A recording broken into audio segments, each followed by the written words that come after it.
Inheritance ആയിരുന്നു start ചെയ്തത്. അതിൽ നമുക്ക് ആദ്യം DNA-യും RNA-യും തമ്മിലുള്ള ഡിഫറൻസ് ഒക്കെ പറഞ്ഞു. എന്താ, DNA ഡബിൾ സ്റ്റാൻഡേർഡ് ആണ്, RNA സിംഗിൾ സ്റ്റാൻഡേർഡ് ആണ്. പിന്നെ DNA-യിലുള്ള ഷുഗർ ഏതാന്ന് ഓർക്കുന്നുണ്ടോ? Deoxy റൈബോ sugar. Correct, deoxy ribose ആണ് DNA-യിലെ ഷുഗർ. RNA-യിൽ വരുമ്പോൾ അത് വെറും റൈബോസ് മാത്രമാവും. റൈബോസ് ആണ് RNA-യിലെ ഷുഗർ. പിന്നെ DNA-യിൽ ഉണ്ടാവുന്ന ന്യൂക്ലിയോടൈഡ്സ് എന്ന് പറയുന്നത് സൈറ്റോസിൻ, തൈമിൻ, ഗ്വാനിൻ ആൻഡ് അഡെനിൻ.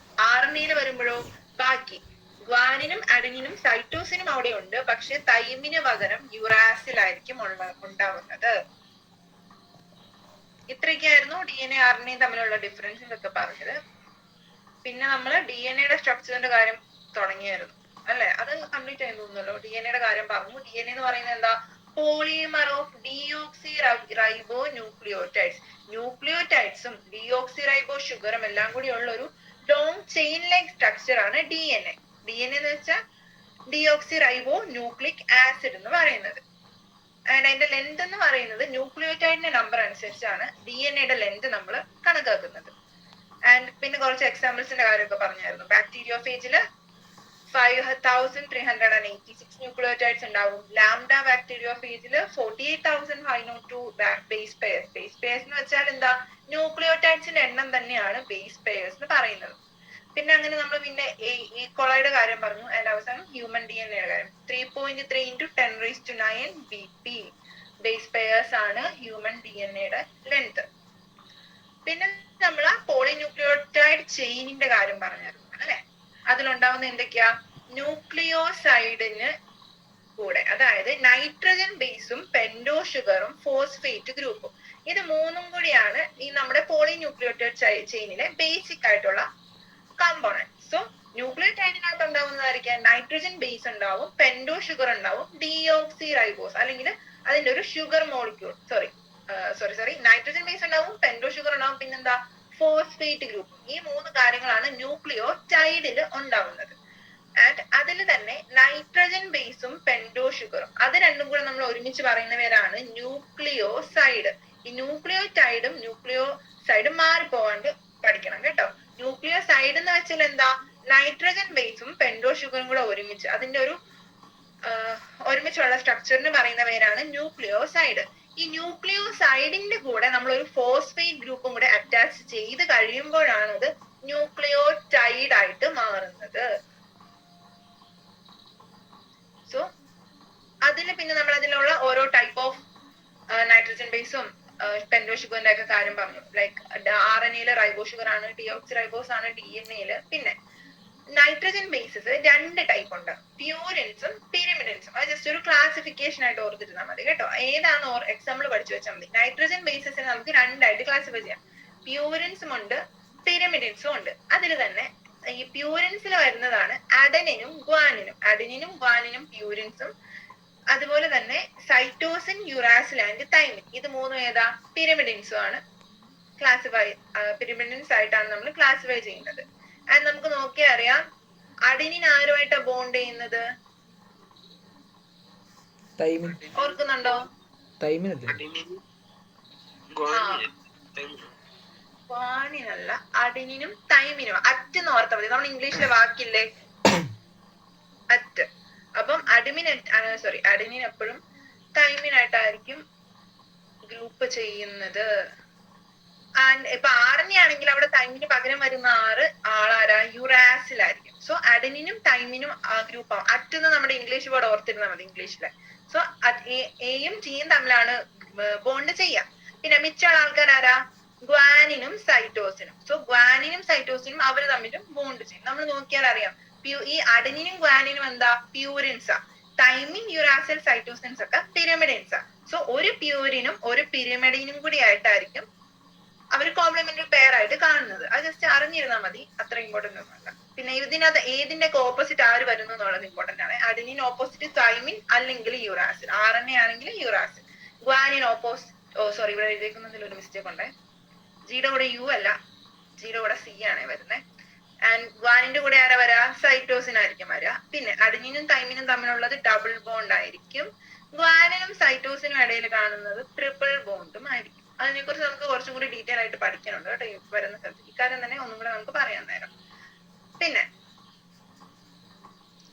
നമ്മൾ കുറച്ച് ബോൺസിന്റെ കാര്യം പറഞ്ഞായിരുന്നു. Glycosidic linkage, phosphoester linkage and phosphodiester linkage. ഇതൊക്കെ എവിടെയാ കാണുന്നത്? നമ്മുടെ ഈ ന്യൂക്ലിയോടൈഡിൽ തന്നെ നമ്മൾ പറഞ്ഞു എന്തൊക്കെയുണ്ട് അവിടെ. നൈട്രജൻ ബേസ് ഉണ്ട്, പെന്റോ ഷുഗർ ഉണ്ട്, അതിന്റെ കൂടെ തന്നെ ഒരു ഫോസ്ഫേറ്റ് ഗ്രൂപ്പും ഉണ്ട്. ഇവരെല്ലാരും കൂടി തമ്മിൽ ജോയിൻ ചെയ്യാൻ ഉപയോഗിക്കുന്ന കുറച്ച് ബോൺസ് ഉണ്ട്, കുറച്ച് ലിങ്കേജസ് ഉണ്ട്. അതിനെ കുറിച്ച് നമുക്ക് പറയാം. സോ ആദ്യത്തത് ഈ N glycosidic linkage. N glycosidic linkage എന്ന് പറയുന്നത് ഈ ന്യൂക്ലിയോസൈഡുകളിൽ നൈട്രജൻ ബേസും പെന്റോ ഷുഗറും തമ്മിൽ ലിങ്ക് ചെയ്യാനുള്ള ഒരു ബോണ്ടാണ് എൻ ഗ്ലൈക്കോസിഡിക് ലിങ്കേജ്. നൈട്രജൻ ബേസും അതുപോലെ തന്നെ പെന്റോ ഷുഗറും. നൈട്രജൻ ബേസും പെന്റോ ഷുഗറിനെയും കൂടെ ഒരുമിച്ച് വിളിക്കുന്ന പേരെന്തായിരുന്നു? ന്യൂക്ലിയോസൈഡ്.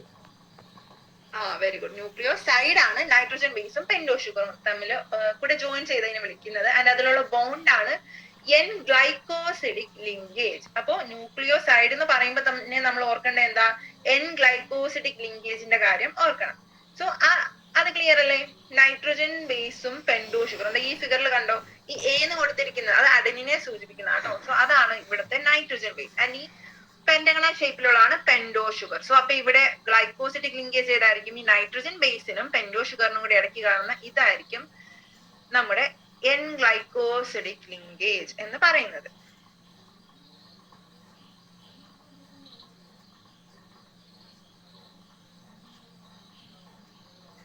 സോ അടുത്ത ബോണ്ടാണ് ഫോസ്ഫോ എസ്റ്റർ ലിങ്കേജ്. ആൻഡ് ഈ ഫോസ്ഫോ എസ്റ്റർ ലിങ്കേജ് എന്ന് പറയുന്നത് ന്യൂക്ലിയോടൈഡ്സിൽ, അതായത് ന്യൂക്ലിയോസൈഡിന്റെ കൂടെ ഫോസ്ഫേറ്റ് ഗ്രൂപ്പ് ചേരുമ്പോഴല്ലേ ന്യൂക്ലിയോടൈഡ് ആയിട്ട് മാറുന്നത്. ആൻഡ് അവിടെ ഉണ്ടാവുന്ന ആ ഒരു ബോണ്ടാണ് ഫോസ്ഫോ എസ്റ്റർ ലിങ്കേജ്. പേരിൽ തന്നെ ഉണ്ട് എന്ത്? Phosphate group. ഫോസ്ഫേറ്റ് ഗ്രൂപ്പും ന്യൂക്ലിയോസൈഡ്, ഈ ന്യൂക്ലിയോസൈഡ് അതായത് ഈ പെന്റോ ഷുഗറിന്റെ ഒരു 5' കാർബണുമായിട്ടായിരിക്കും ഈ ഫോസ്ഫേറ്റ് ഗ്രൂപ്പ് അറ്റാച്ച് ചെയ്യുന്നത്. അങ്ങനെ ഉണ്ടാവുന്ന ഒരു ബോണ്ടിന് പറയുന്ന പേരാണ് ഫോസ്ഫോ എസ്റ്റർ ലിങ്കേജ്.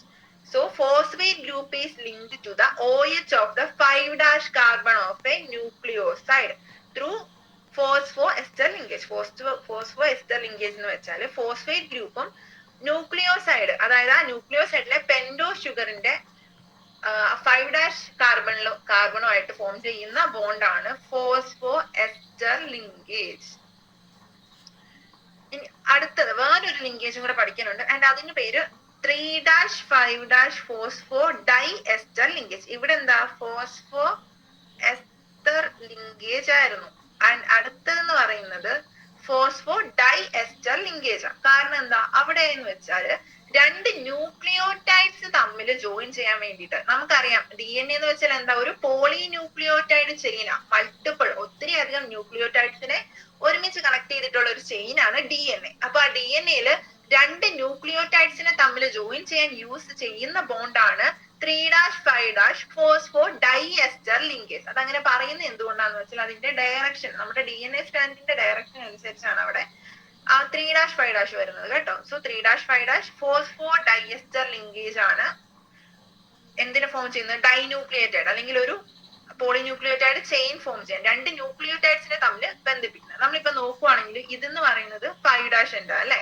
സോ ഈ സിംഗിൾ ന്യൂക്ലിയോടൈഡ് എടുക്കുകയാണെങ്കിൽ അതിന്റെ 5' എൻഡ് ഇതാ. ആൻഡ് ഈ കാണുന്നത് ഏതാ? അതിന്റെ 3' എൻഡും ആയിരിക്കും.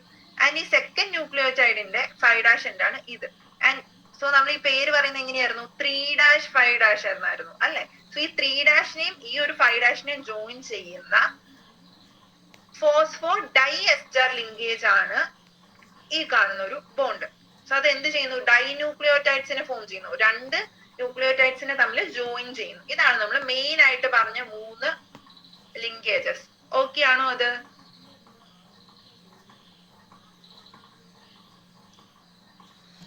ഡൗട്ട് എന്തെങ്കിലും ഉണ്ടോ?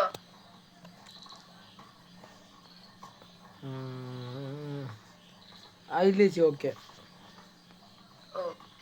പിന്നെ നമ്മൾ വേറൊരു കാര്യം പറഞ്ഞത് എന്താന്ന് വെച്ചാല് 5' എൻഡിൽ, അതായത് നമ്മുടെ DNAയുടെ 5' എൻഡിൽ എപ്പോഴും കാണുന്നത് എന്തായിരിക്കും? അവിടെ ഫോസ്ഫേറ്റ് ഗ്രൂപ്പ് ആയിരിക്കും. അതായത് നമ്മുടെ ന്യൂക്ലിയോസൈഡുമായിട്ട് അറ്റാച്ച് ചെയ്ത ഫോസ്ഫേറ്റ് ഗ്രൂപ്പ് ആയിരിക്കും DNAയുടെ 5' എൻഡിൽ കാണുന്നത്. അതുപോലെ തന്നെ 3' എൻഡിൽ കാണുന്നതോ അവിടെ ഒരു OH ഗ്രൂപ്പ് അല്ലെങ്കിൽ ഒരു ഹൈഡ്രോക്സൈൽ ഗ്രൂപ്പ് എന്ന് വെച്ചാൽ OH ഗ്രൂപ്പ് തന്നെ കേട്ടോ. സോ 3' കാർബണിൽ അല്ലെങ്കിൽ 3' എൻഡിൽ കാണുന്നത് ഹൈഡ്രോക്സൈൽ ഗ്രൂപ്പ് ആയിരിക്കും. അത് കാര്യം ഒന്ന് നോട്ട് ചെയ്യണം കേട്ടോ. 5' ഫോസ്ഫേറ്റ് ആയിരിക്കും, 3' ഹൈഡ്രോക്സൈൽ അല്ലെങ്കിൽ OH ഗ്രൂപ്പ് ആയിരിക്കും.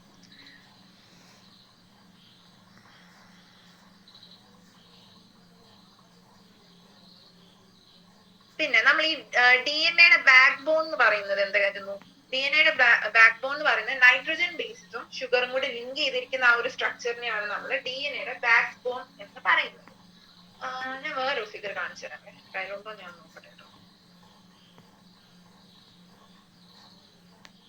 അപ്പൊ അതിനകത്ത് വരുന്ന ന്യൂക്ലിയോടൈഡ്സിലുള്ള ബോണ്ടും ന്യൂക്ലിയോടൈഡുമായിട്ട് ഫോം ചെയ്യാൻ യൂസ് ചെയ്യുന്ന ബോണ്ടും അതൊക്കെ ഇമ്പോർട്ടന്റ് ആണ്.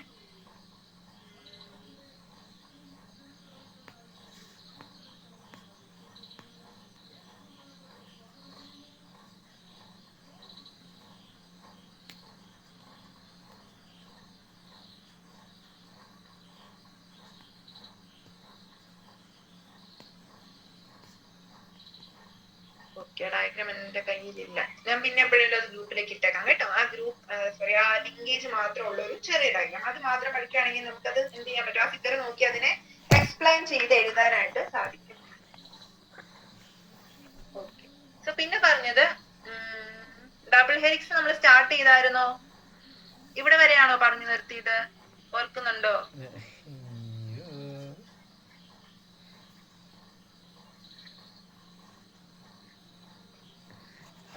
Double helix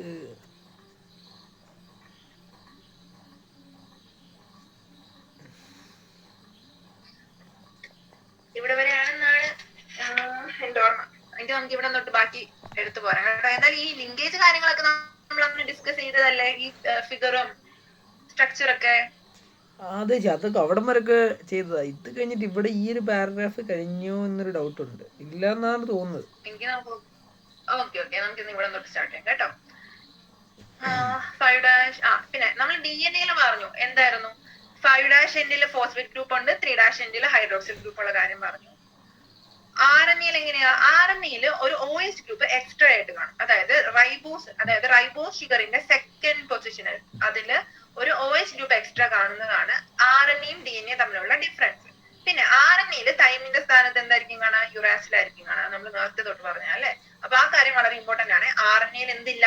തൈമിനില്ല. അതിന് പകരം ആരാണ് കാണുന്നത്? യുറാസിലാണ് കാണുന്നത്. സോ അത്രയാണ് നമ്മുടെ സ്ട്രക്ചറിലെ മെയിൻ ആയിട്ട് നമുക്ക് പറയാനുള്ള കാര്യങ്ങൾ. ഇനി നമുക്ക് ഇതിന്റെ കുറച്ച് ഡിസ്കവറിയുടെ കാര്യങ്ങൾ, ഇതിനൊക്കെ കണ്ടുപിടിച്ച ആൾക്കാരുടെ കാര്യങ്ങളൊക്കെ പഠിക്കാനുണ്ട്.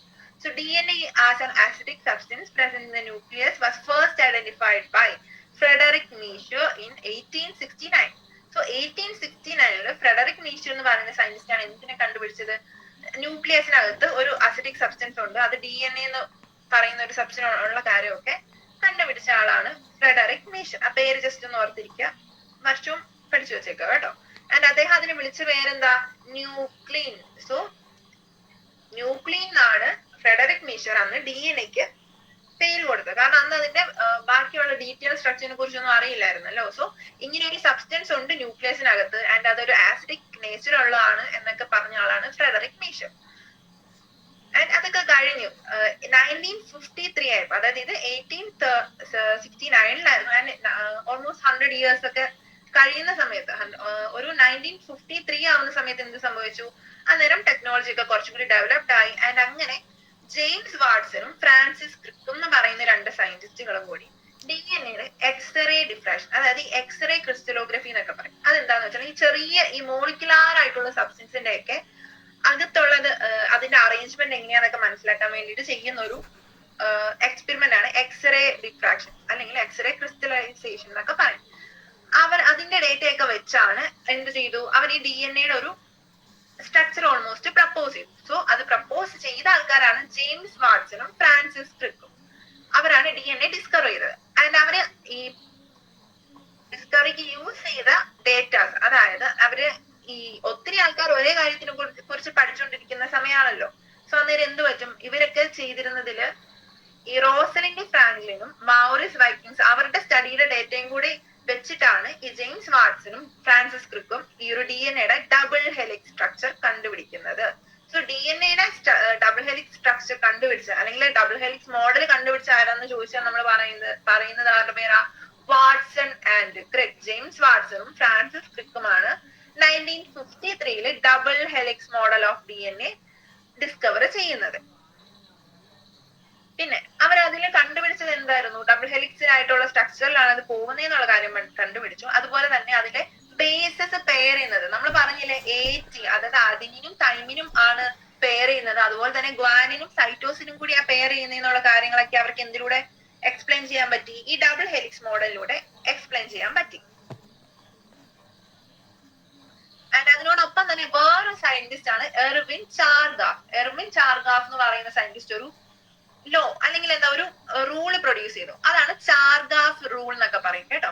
അതിന് പറയുന്ന കാര്യം സിമ്പിൾ ആണ്. എന്താ? ഇത്രേ ഉള്ളൂ. നമ്മുടെ ഡബിൾ സ്റ്റാൻഡേർഡ് DNA-യിൽ അഡനിനും തൈമിനും തമ്മിലുള്ള റേഷ്യോയും ഗ്വാനിനും സൈറ്റോസിനും തമ്മിലുള്ള റേഷ്യോയും എന്താ കോൺസ്റ്റന്റ് ആണ്. അത് മാത്രമേ അത് ഓൾവേസ് ഈക്വൽ ടു 1 ആണ്. സോ നമുക്കറിയാം അഡനിൻ ഉണ്ടെങ്കിൽ അതിന്റെ ഓപ്പോസിറ്റ് എന്ത് വേണം? എന്തായാലും ഒരു തൈമിൻ മോളിക്യൂൾ തന്നെ വരണം, വേറൊന്നും അവിടെ വരില്ല DNA-യിൽ. അതുപോലെ തന്നെ ഗ്വാനിൻ മോളിക്യൂൾ ആണെങ്കിലോ അവിടെ ഒരു സൈറ്റോസിൻ ആയിരിക്കും അതിന്റെ ഓപ്പോസിറ്റ് വരിക.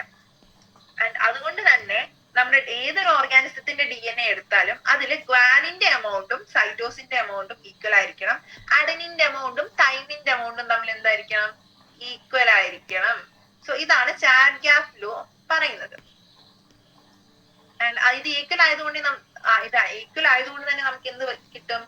അവരുടെ റേഷ്യോ എടുക്കുന്ന സമയത്ത് അത് 1 ഈക്വൽ ആയിരിക്കും. അതുപോലെ തന്നെ അത് രണ്ടും ഒരു കോൺസ്റ്റന്റ് ആയിട്ടുള്ള വാല്യൂ ആയിരിക്കും നമുക്ക് കിട്ടുക.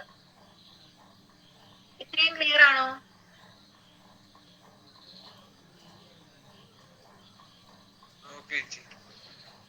അപ്പൊ ഇതില് ഇമ്പോർട്ടന്റ് ആയിട്ട് നോക്കേണ്ടത് ന്യൂക്ലിയന്റെ കാര്യം. ന്യൂക്ലിയൻ കണ്ടുപിടിച്ച ആളുടെ പേര്, വർഷം, പിന്നെ അത് കഴിഞ്ഞിട്ട് DNA കണ്ടുപിടിച്ച ആൾക്കാരുടെ പേര്, പിന്നെ അതിന്റെ മോഡലിന്റെ പേര്. ഡബിൾ ഹെലിക്സ് മോഡൽ എന്നാണ് നമ്മൾ ആ സ്ട്രക്ചറിന് പറയുക. ആൻഡ് അതിലുള്ള ബേസിന്റെ പെയറിംഗ് അഡനിൻ തൈമിനും ഗ്വാനിൻ സൈറ്റോസിനും. അതുപോലെ തന്നെ ചാർഗാഫ് കണ്ടുപിടിച്ച ഒരു കാര്യം അത് നിങ്ങൾക്ക് ലോ ആയിട്ട് പഠിക്കാനില്ല, പക്ഷെ ജസ്റ്റ് ഒന്ന് അറിഞ്ഞിരിക്കുക. അഡനിനും തൈമിനും തമ്മിലുള്ള എമൗണ്ട് ഈക്വൽ ആയിരിക്കും, ഗ്വാനിനും സൈറ്റോസിനും തമ്മിലുള്ള എമൗണ്ടും ഈക്വൽ ആയിരിക്കും. ആൻഡ് അവർ തമ്മിലൊരു കോൺസ്റ്റന്റ് വാല്യൂ ആയിരിക്കും. ആൻഡ് ആ value will be equal to 1.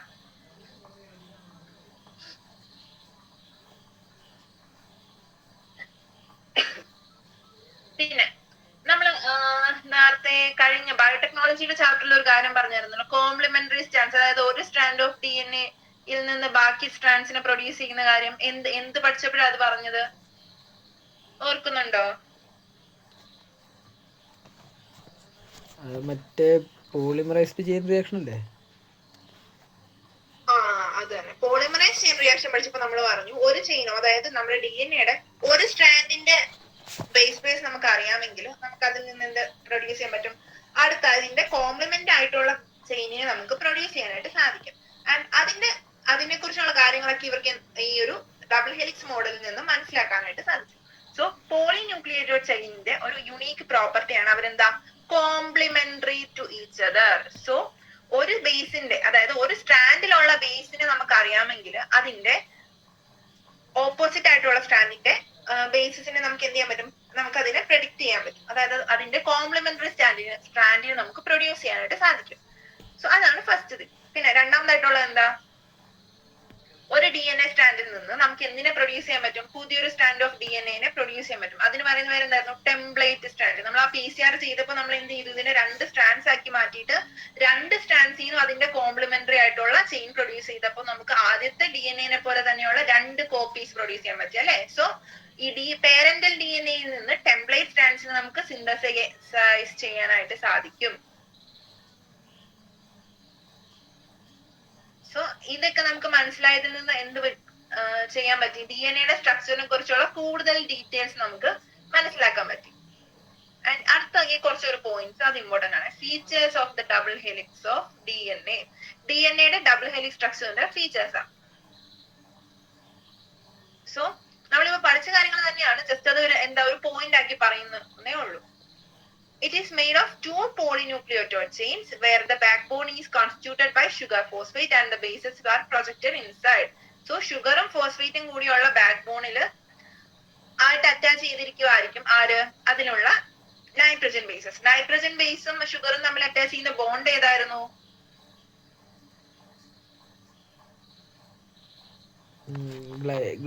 Glycosidic bond. Very good. Glycosidic linkage ആണ് നൈട്രജൻ ബേസും പെന്റോ ഷുഗറിന്റെ ഇടയ്ക്ക് കാണുന്ന ബോണ്ട്.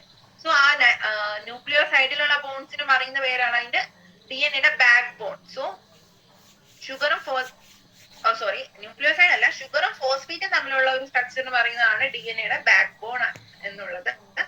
അതിനകത്തായിരിക്കും ആര് കാണുന്നത്? നൈട്രജൻ ബേസസ് അതിൽ നിന്ന് പ്രൊജക്റ്റഡ് ആയിട്ടായിരിക്കും കാണുന്നത്. നമുക്കറിയാം നമ്മൾ വരയ്ക്കുന്ന സമയത്ത് ഇങ്ങനെ ഒരു സ്ട്രാൻഡ് വരയ്ക്കുമ്പോൾ അതിനകത്തുനിന്ന് നമ്മൾ എന്ത് ചെയ്യും? നൈട്രജൻ ബേസസിന് അഡിനിൻ, തൈമിൻ, ഗ്വാനിൻ, സൈറ്റോസിനെ ഒക്കെ ഇങ്ങനെ പല പോലെയായിട്ടായിരിക്കും കാണിക്കുക. സോ അതിൽ ആ ബാക്ക് ബോൺ ഉണ്ടാവുന്നത് ഷുഗറും ഫോസ്ഫേറ്റും കൂടിയായിരിക്കും നൈട്രജൻ ബേസസ് ഉള്ളിലേക്ക് പ്രൊജക്ട് ചെയ്ത രീതിയിലായിരിക്കും കാണുന്നത്. അതാണ് നമ്മുടെ ഫസ്റ്റ് പോയിന്റ്. 2 പോളിന്യൂക്ലിയോടൈഡ് ചെയിൻസിൽ എങ്ങനെയായിരിക്കും അതിന്റെ അകത്ത് അറേഞ്ച്മെന്റ് എന്നുള്ളത്. പിന്നെ the two chains have anti-parallel polarity. That means if one chain has a polarity of 5' to 3', the other has 3' to 5'. So anti-parallel polarity എന്ന് വെച്ചാൽ എന്താ? അതിൽ 2 ചെയിൻസും ഓപ്പോസിറ്റ് ആയിട്ടായിരിക്കും കാണപ്പെടുന്നത്. സോ ഒരു എൻഡ് 3' ആണെങ്കിൽ അതിന്റെ തൊട്ട് ഓപ്പോസിറ്റ് സ്റ്റാൻഡിൽ എൻഡ് ഏതായിരിക്കും? 5' ആയിരിക്കും. അതുപോലെ തന്നെ 3' സ്റ്റാർട്ട് ചെയ്യുകയാണെങ്കിൽ അതിന്റെ ഓപ്പോസിറ്റ് 5' ആയിരിക്കും. സോ ഈ ഫിഗർ കണ്ടോ? ഇതെന്ന് വെച്ചാൽ നമ്മുടെ DNA structure double standard polynucleotide chain. So ഇവിടെ എന്താ? ഒരു സൈഡ് 5' ആണ് ആൻഡ് അതിന്റെ ഓപ്പോസിറ്റ് സൈഡ് 3' ആണ്. ആൻഡ് അതിന്റെ ഓപ്പോസിറ്റ് ഉള്ള ചെയിനിലെ സൈഡ് ഏതാ? അതും 3'. സോ 5' ഓപ്പോസിറ്റ് 3' ആയിരിക്കും, 3' ഓപ്പോസിറ്റ് 5' ആയിരിക്കും. സോ ഇതിന് പറയുന്ന പേരാണ് antiparallel polarity. So 2 molecules are in opposite directions. അതിനെയാണ് ആന്റി പാരലൽ പൊളാരിറ്റി എന്ന് പറയുന്നത്. സോ 5' 3' ഓപ്പോസിറ്റ് 3' 5' ആയിരിക്കും. അതാണ് സെക്കൻഡ് പോയിന്റ്. ആൻഡ് അടുത്താണ് the bases in the two strands are paired through hydrogen bonds forming base pairs. So 2 base pairs തമ്മിൽ attach ചെയ്യുന്നത് ഏത് bond വഴിയാ? ഹൈഡ്രജൻ ബോണ്ട് വഴിയായിരിക്കും. സോ നമ്മൾ ആദ്യം പറഞ്ഞു ഗ്ലൈക്കോസിഡിക് ലിങ്കേജിന്റെ കാര്യം പറഞ്ഞു, പെന്റോ ഷുഗറും അതുപോലെ തന്നെ ഫോസ്ഫേറ്റ് ഗ്രൂപ്പും ന്യൂക്ലിയോസൈഡും തമ്മിൽ ഫോസ്ഫോ എസ്റ്റർ ലിങ്കേജിന്റെ കാര്യം പറഞ്ഞു. പിന്നെ 2 ന്യൂക്ലിയോടൈഡ്സ് തമ്മിൽ ആരായിരിക്കും? ഫോസ്ഫോ ഡൈഎസ്റ്റർ ലിങ്കേജ് ആണെന്ന് പറഞ്ഞു. അപ്പൊ നമ്മൾ ഇത് ഒരു ചെയിനിൽ, അതായത് ഒരു സൈഡിലേക്കുള്ള ഇത്രയും കാര്യങ്ങളുള്ള ചെയിനിന്റെ കാര്യം ലിങ്കേജിന്റെ കാര്യം പറഞ്ഞത്. ഇനി നമുക്ക് അതിന് ഓപ്പോസിറ്റ്, അതായത് നമ്മുടെ ഡബിൾ സ്റ്റാൻഡേർഡിലെ 2ാമത്തെ സ്റ്റാൻഡുമായിട്ട് അറ്റാച്ച് ചെയ്യാനായിട്ട് ഉപയോഗിക്കുന്ന ബോണ്ടാണ് ഹൈഡ്രജൻ ബോണ്ട്. സോ ഈ ഒരു ഡോട്ടൽ ലൈൻ കാണിച്ചിട്ടില്ലേ? അതെല്ലാം ഹൈഡ്രജൻ ബോണ്ട് ആട്ടോ. സോ നൈട്രജൻ ബേസസ് തമ്മിൽ കാണുന്ന ബോണ്ട്സ് ആണ് ഹൈഡ്രജൻ ബോണ്ട്. 2 സ്ട്രാൻഡ്സിനെ അത് ഒരുമിച്ച് നിർത്താൻ വേണ്ടിയിട്ടുള്ള ഒരു ബോണ്ടാണ് ഹൈഡ്രജൻ ബോണ്ട്സ്. പിന്നെ അതിലൊരു പ്രത്യേകത എന്താന്ന് വെച്ചാൽ അഡനിനും തൈമിനും നമ്മൾ പറഞ്ഞു ഓപ്പോസിറ്റ് ആയിട്ടാണ് കാണുന്നതെന്നല്ലേ. അതിന്റെ അഡനിനും തൈമിനും തമ്മിൽ എപ്പോഴും ഡബിൾ ബോണ്ട് ആയിരിക്കും. സോ അഡനിനും തൈമിനും അല്ലെങ്കിൽ അഡനിനും യുറാസിലും തമ്മിൽ ഡബിൾ ബോണ്ടും ഗ്വാനിനും സൈറ്റോസിനും തമ്മിൽ ട്രിപ്പിൾ ബോണ്ടും ആയിരിക്കും. അത് ഇമ്പോർട്ടന്റ് ആട്ടോ. So the bases in the 2 strands are paired through hydrogen bond forming base pairs. Adenine forms 2 hydrogen bonds with thymine from opposite strand and vice versa. Similarly, guanine is bonded by cytosine with 3 hydrogen bonds. As a result, always a purine comes opposite to a pyrimidine. നമ്മൾ തുടങ്ങിയപ്പോൾ പറഞ്ഞു എന്തായിരുന്നു? പ്യൂരിന്റെ opposite വരുന്ന എപ്പോഴും ഒരു pyrimidine ആയിരിക്കും. അഡനിനും ഗ്വാനിനും എന്തായിരുന്നു? Purines ആയിരുന്നു. സൈറ്റോസിൻ, യുറാസിൻ ആൻഡ് തൈമിൻ എല്ലാം പിരമിഡിൻസ് ആയിരുന്നു. എപ്പോഴും ഒരു പ്യൂരിന്റെ ഓപ്പോസിറ്റ് പിരമിഡിൻ ആയിരിക്കും വരിക. അതുപോലെ തന്നെ നൈട്രജൻ ബേസസിനെ തമ്മിൽ ബോണ്ട് ചെയ്യിക്കുന്നത്, തമ്മിൽ ലിങ്ക് ചെയ്യിക്കുന്നത് ഹൈഡ്രജൻ ബോണ്ട് ആയിരിക്കും. And also adenine opposite thymine ആയിരിക്കും വരുന്നത്. ആൻഡ് അവർ തമ്മിൽ എപ്പോഴും ഏത് ബോണ്ടേ വരുള്ളൂ? ഇവിടെ നോക്കിയാൽ അഡനിന് ഓപ്പോസിറ്റ് തൈമിൻ വന്നു ആൻഡ് അവിടെ ഏത് ബോണ്ടാ വന്നത്? ഡബിൾ ബോണ്ടഡ് ഹൈഡ്രജൻ ആണ് വന്നത്, ഡബിൾ ഹൈഡ്രജൻ ബോണ്ട് ആണ് വന്നത്. ആൻഡ് ഇവിടെ തൈമിന്റെ ഓപ്പോസിറ്റ് അഡനിൻ വരും. ഓൾറെഡി നമ്മൾ പറഞ്ഞ പോലെ തന്നെ 2 ഹൈഡ്രജൻ ബോണ്ട് ആയിരിക്കും അവിടെ കാണുന്നത്. പിന്നെ ഗ്വാനിന്റെ ഓപ്പോസിറ്റ് ആരാ? സൈറ്റോസിൻ ആയിരിക്കും വരുന്നത്. അവിടെ എത്ര ഹൈഡ്രജൻ ബോണ്ട് ഉണ്ട്? 3 ഹൈഡ്രജൻ ബോണ്ട് ഉണ്ട്. അതുപോലെ തന്നെ സൈറ്റോസിന്റെ ഓപ്പോസിറ്റ് ഹൈഡ്രജൻ വന്നാലും അവിടെ 3 ഹൈഡ്രജൻ ബോണ്ട് ആയിരിക്കും ഫോം ചെയ്യാം. സോ ഈ ഒറ്റ കാര്യം ഓർത്തിരുന്നാൽ മതി. അഡനിന്റെ ഓപ്പോസിറ്റ് എപ്പോഴും തൈമിൻ ആയിരിക്കും ആൻഡ് അവർ തമ്മിൽ ഡബിൾ ബോണ്ട് ആയിരിക്കും. ആൻഡ് ഗ്വാനിൻ ഓപ്പോസിറ്റ് വരുന്നത് എപ്പോഴും സൈറ്റോസിൻ ആയിരിക്കും. ആൻഡ് അവർ തമ്മിൽ എത്ര ബോണ്ട് ഉണ്ടാവും? 3 ഹൈഡ്രജൻ ബോണ്ട് ഉണ്ടാവും.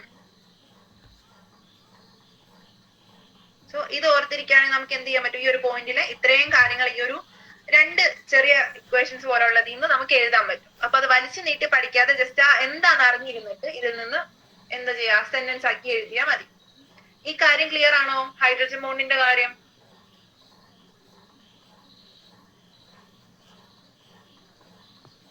ഓക്കെ ചേച്ചി.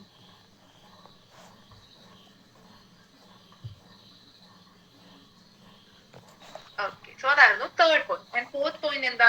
The two chains are coiled in right-handed fashion.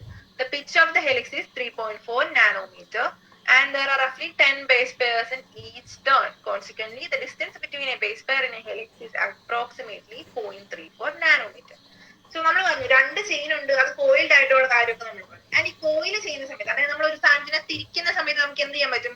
2 ഡയറക്ഷനിൽ, ഒന്നല്ലേ ലെഫ്റ്റിലേക്ക് തിരിക്കാം അല്ലെങ്കിൽ റൈറ്റിലേക്ക് തിരിക്കാം. നിങ്ങൾ മറ്റേ കോർക്ക് സ്ക്രൂ ലോയോ അങ്ങനെ ഒരു സംഭവം ഫിസിക്സിൽ 3 ഫിംഗറൊക്കെ വെച്ചിരിക്കുന്നവരുണ്ടോ? അറിയത്തില്ല ചേച്ചി. ആണ്, അത് വരുന്നേ ഉള്ളായിരിക്കുന്ന. ഓക്കെ, അത് ജസ്റ്റ് ഞാൻ വലിയ ഇതുമായിട്ട് വലിയ ബന്ധമൊന്നുമില്ല കേട്ടോ. ഞാൻ ജസ്റ്റ് തിരിയുന്ന കാര്യം പറയാൻ വേണ്ടി പറഞ്ഞത്. സോ നമുക്കൊരു കാര്യത്തിന് എന്താ, ലെഫ്റ്റ് സൈഡിലേക്കും അതിനെ റൊട്ടേറ്റ് ചെയ്യാം, അല്ലെങ്കിൽ അതിനെ റൈറ്റ് സൈഡിലേക്കും റൊട്ടേറ്റ് ചെയ്യാം. ആൻഡ് DNA ചെയിൻ എങ്ങനെ കോയിൽ ചെയ്തിരിക്കുന്നത്? Right handed fashion. അതിനെ റൈറ്റ് സൈഡിലേക്ക് കോയിൽ ചെയ്താണ് ആ ഒരു സ്ട്രക്ചർ ഫോം ചെയ്യുന്നത്. സോ അതുപോലെ തന്നെ പിന്നെ പറഞ്ഞുള്ള pitch of the helix. Pitch of the helix എന്ന് വെച്ചാൽ നമ്മൾ ഇത് കോയിൽ ചെയ്യുമ്പോൾ ഒരു എന്താ, നമുക്കൊരു ഡബിൾ സ്റ്റാൻഡേർഡ് ആയിട്ടുള്ള ഒരു സ്ട്രക്ചർ കിട്ടും. അതിന്റെ ഫിഗർ എന്റെ കയ്യിലുണ്ടാകും. ടെക്സ്റ്റിൽ കൊടുത്തിട്ടുണ്ടല്ലോ. ഇതുപോലെ തന്നെ ഏകദേശം ഇങ്ങനെയാണ് നമ്മൾ അതിനെ കോയിൽ ചെയ്ത് വരാം. റൈറ്റ് സൈഡിലേക്ക് കോയിൽ ചെയ്ത് കഴിയുമ്പോൾ ഇങ്ങനെ ഒരു സ്ട്രക്ചർ ആയിരിക്കും നമുക്ക് കിട്ടുക. അതിൽ ഈ കളറിൽ കൊടുത്തിട്ടുള്ള എല്ലാം അതിലെ ബേസ് പെയർസ് ആട്ടോ. ആൻഡ് ഈ ബ്ലൂ കളറിൽ കൊടുത്തിട്ടുള്ളതാണ് എന്ത്? Sugar phosphate backbone. അതിൽ പ്രൊജക്ട് ചെയ്ത് നിൽക്കുന്ന നൈട്രജൻ ബേസസ്. ആൻഡ് ഇവിടെ എന്തായിരിക്കും? ഇവിടെ ഏത് എന്തായിരിക്കും? ഒരെണ്ണം പറയാവോ? ഓക്കെ, ഇത് 5' ആണെങ്കിൽ അതിന്റെ അടുത്തുള്ള ഏത് എന്തായിരിക്കും? 3'. കറക്റ്റ്. 5' ഓപ്പോസിറ്റ് വരുന്നത് 3' ആയിരിക്കും. ആൻഡ് അതുപോലെ അത് കറങ്ങി വരുന്ന സമയത്ത് ഇത് 3' ആയിരിക്കും. അതെന്താന്ന് വെച്ചാൽ ഇത് ഡബിൾ സ്റ്റാൻഡേർഡ് അല്ലേ. അപ്പൊ ഈ ഒരു സ്റ്റാൻഡ് വരുന്നത് 5' ഓപ്പോസിറ്റ് വരുന്നത് 3' ആയിരിക്കും. അല്ലാതെ ഇവിടെ 3' വന്നു അങ്ങനെ ഓർക്കല്ലേ. നേരെ നിൽക്കുന്ന സമയത്ത് മാത്രമേ നമുക്കത് കറക്റ്റ് ആയിട്ട് പറയാൻ പറ്റുള്ളൂ. ഇത് കോയിൽഡ് സ്ട്രക്ചർ ആയതുകൊണ്ട് അത് തിരിഞ്ഞും മറിഞ്ഞും വരാറുണ്ട്. സോ 5' 3' ഉണ്ട്. ആൻഡ് അതില് ഷുഗർ ഫോസ്ഫേറ്റ് ബാക്ക് ബോണ്ട് കാര്യം പറഞ്ഞു, നൈട്രജൻ ബേസിന്റെ കാര്യം പറഞ്ഞു. പിന്നെ മേജർ ഗ്രൂവും മൈനർ ഗ്രൂ. അതെന്താന്ന് വെച്ചാൽ ഇത്രേ ഉള്ളൂ. ഇവിടെ ഒരു വലിയ ഗ്യാപ്പ് കാണുന്നില്ല ഈ 2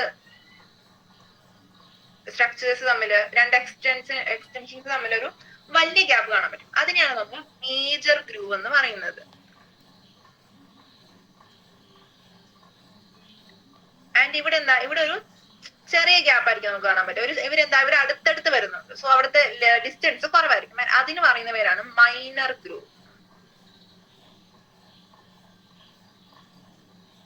നമ്മളിപ്പോ പറഞ്ഞ എന്താ, അവിടെയുള്ള ഡിസ്റ്റൻസിന്റെ കാര്യം അല്ലെ. സോ ഒരു മേജർ ഗ്രൂവിന്റെ ഡിസ്റ്റൻസ് എന്ന് പറയുന്നത്, അതായത് ഒന്നല്ലെങ്കിൽ ഒരു മേജർ ഗ്രൂവും ഒരു മൈനർ ഗ്രൂവും തമ്മിലുള്ള ഡിസ്റ്റൻസ്, അല്ലെങ്കിൽ അതിലെ എന്താ പിച്ച് എന്ന് പറയും, pitch of the helix. So ആ പിച്ച് ഓഫ് ദ ഹെലിക്സ് എന്ന് പറയുന്നത് ഓൾമോസ്റ്റ് ഇവിടം തൊട്ട് ഇവിടം വരെയുള്ള ഒരു ലെന്ത് ആണ് പിച്ച് ഓഫ് ദ ഹെലിക്സ് എന്ന് നമ്മൾ പറയാം. ഒരു മൈനർ ഗ്രൂ തൊട്ട് അടുത്ത മൈനർ ഗ്രൂ വരെ, അല്ലെങ്കിൽ എന്താ ഒരു മേജർ ഗ്രൂവിന്റെ ലെന്ത് നമുക്ക് പറയാൻ പറ്റും. സോ അത് എത്രയായിരിക്കും? Almost 3.4 nanometres. 3.4 നാനോമീറ്റേഴ്സ് ആണ് ഈ ഒരു ലെന്ത്.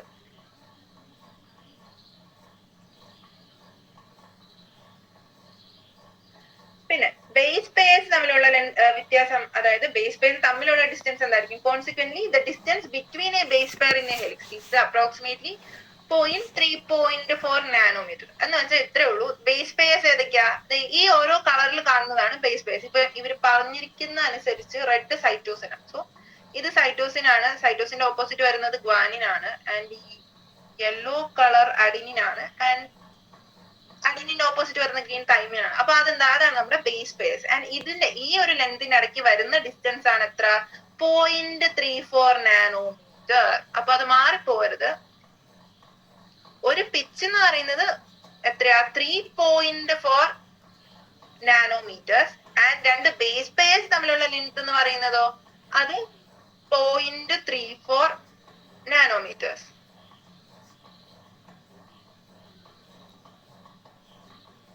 അത് മനസ്സിലായോ?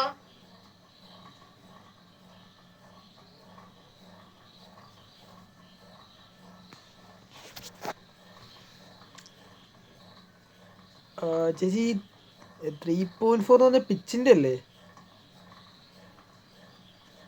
3.4 എന്ന് പറഞ്ഞാൽ പിച്ച്. അതായത് ഈ ഒരു രണ്ട് ടേൺസ് തമ്മിലുള്ള ലെങ്ത് ആണ് അതിന്റെ പിച്ച് എന്ന് പറയാം. ഗ്രൂവ്സിന്റെ ഇടയ്ക്കുള്ള ലെങ്ത് അതാണ് 3.4 നാനോമീറ്റർ. പിന്നെ നമ്മൾ എന്താ പറഞ്ഞ അതിന്റെ അകത്തുള്ള ബേസ് പെയർസിന്റെ തമ്മിലുള്ള, അതായത് രണ്ട് ബേസ് പെയർസിന്റെ ഇടയ്ക്കുള്ള ലെങ്ത് എന്ന് പറയുന്നത്, ഡിസ്റ്റൻസ് എന്ന് പറയുന്നതാണ് 0.34 നാനോമീറ്റർ. സോ നമ്മളത് ഡിവൈഡ് ചെയ്യുമ്പോൾ നമുക്ക് എത്ര കിട്ടും? 10 എന്ന് കിട്ടും അല്ലെ? എന്ന് വെച്ചാല് ടോട്ടൽ ആയിട്ടുള്ള ഒരു പിച്ചിനുള്ളിൽ ഓൾമോസ്റ്റ് 10 ബേസ് പെയർസ് ആയിരിക്കും കാണുക. സോ ദർ ആർ റഫ്ലി 10 base pairs in each turn. അതായത് ഓരോ ടേണിനുള്ളിലും ഓൾമോസ്റ്റ് 10 ബേസ് പെയർസ് ആയിരിക്കും കാണുക. നമുക്കറിയാം 3.4 by 0.34 ഡിവൈഡ് ചെയ്യുമ്പോൾ എത്ര കിട്ടാം? 10 ആയിരിക്കും കിട്ടുക. അപ്പൊ ഈ രണ്ട് വാല്യൂസ് പഠിച്ചു വെച്ചാൽ നമുക്ക് എന്ത് കണ്ടുപിടിക്കാൻ പറ്റും? എത്ര ബേസ് പെയർസ് ഒരു ടേണിൽ ഉണ്ടെന്നുള്ള കാര്യം പഠിക്കാൻ പറ്റും. അല്ലെങ്കിൽ എന്ത് ചെയ്യണം? ഈ ഓരോ ഇത് തമ്മിലുള്ള, അതായത് രണ്ട് ബേസ് പെയർസ് തമ്മിലുള്ള ഡിസ്റ്റൻസ് എത്രയാ? 0.34 ആണെന്ന് നമ്മൾ പഠിച്ചു.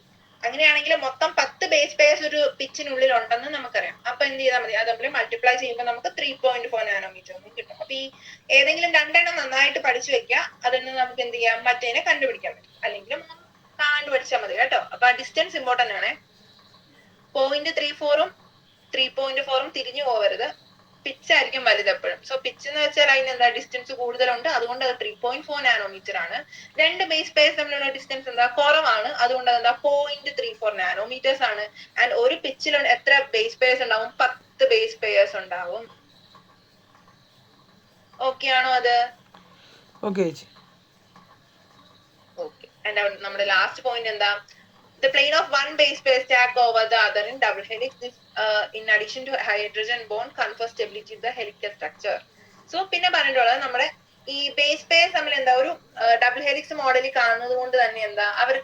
അവരുടെ ഉള്ളിലുള്ള സ്റ്റെബിലിറ്റി കൂട്ടാനായിട്ട് അത് സാധിക്കും. സോ അതുകൊണ്ട് തന്നെ ഈ ഒരു ഹൈഡ്രജൻ ബോണ്ട് തമ്മിലുള്ള ലിങ്കേജ്, ഇവിടെ ഇങ്ങനെ ഒരു ലിങ്കേജ് ഉണ്ട്, അതിന്റെ കൂടെ തന്നെ എന്താ? ഇതിന്റെ ഇടയ്ക്കുള്ള ട്വിസ്റ്റ് ആൻഡ് ടേൺസ് ഉള്ളത് കൊണ്ട് അതിന്റെ സ്റ്റെബിലിറ്റി, ഹെലിക്കൽ സ്ട്രക്ചറിന്റെ സ്റ്റെബിലിറ്റി കൂടുതലായിരിക്കും.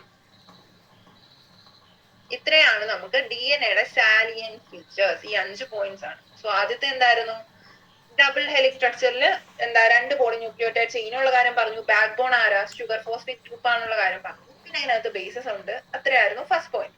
പിന്നെ രണ്ടാമത്തത് അതിന്റെ പൊളാരിറ്റി, ആന്റി പാരലൽ പൊളാരിറ്റി എന്ന് വെച്ചാൽ എന്താ? ഒരു സൈഡ് 5' ആണെങ്കിൽ ഓപ്പോസിറ്റ് സൈഡ് 3'5' ആയിരിക്കും. സോ ഫസ്റ്റ് വൺ 5'3' പോവുകയാണെങ്കിൽ സെക്കൻഡ് വൺ എന്താ? 3'5'. അതായത് ഓപ്പോസിറ്റ് ഡയറക്ഷനിലായിരിക്കും പോകുന്നത്. ആൻഡ് തേർഡ് പോയിന്റ് ആയിരുന്നു അതിനുള്ളിൽ ഹൈഡ്രജൻ ബോൺസിന്റെ കാര്യം അല്ലെ? സോ എന്തോർക്കണം എന്നാ പറഞ്ഞേ? ഈ ഒരു കാര്യം ഓർത്താൽ മതി. എയുടെ ഓപ്പോസിറ്റ്, അഡിനിന്റെ ഓപ്പോസിറ്റ് എപ്പോഴും തൈമിനായിരിക്കും DNA-യിൽ വരിക. ആൻഡ് അവർ തമ്മിൽ ഡബിൾ ബോണ്ടഡ് ആണ്, ഡബിൾ ഹൈഡ്രജൻ ബോണ്ട്, ഹൈഡ്രജന്റെ ഡബിൾ ബോണ്ട് ആയിരിക്കും ഉണ്ടായിരിക്കുക. ഗ്വാനിനും സൈറ്റോസിനും ഇടയ്ക്ക് triple bond hydrogen triple bond ആയിരിക്കും കാണുന്നത്. അതായിരുന്നു നമ്മുടെ തേർഡ് പോയിന്റ്. പിന്നെ നമ്മൾ അതിന്റെ കൂടെ പറഞ്ഞൊരു കാര്യം, പ്യൂരൻസിന്റെ ഓപ്പോസിറ്റ് എപ്പോഴും എന്തായിരിക്കും കാണുക? പിരമിഡിൻസ് ആയിരിക്കും കാണുക എന്നുള്ളത് നമ്മൾ പറഞ്ഞു. പിന്നെ അതിന്റെ കോയിലിങ്, അതായത് ഹെലിക്സ് ഫോം ചെയ്യുന്ന കാര്യം പറഞ്ഞു അല്ലെ? അവിടെ എങ്ങനെയായിരിക്കും? റൈറ്റ് ഹാൻഡഡ് ഫ്രാക്ഷൻ, അതായത് റൈറ്റ് ഹാൻഡ് സൈഡിലേക്കായിരിക്കും അത് കോയിൽ ആവുന്നത്. പിന്നെ അതിലൊരു ഹെലിക്സിന്റെ പിച്ച് എന്ന് പറയുന്നത് എത്രയായിരിക്കും? 3.4 നാനോമീറ്റർ ആയിരിക്കും.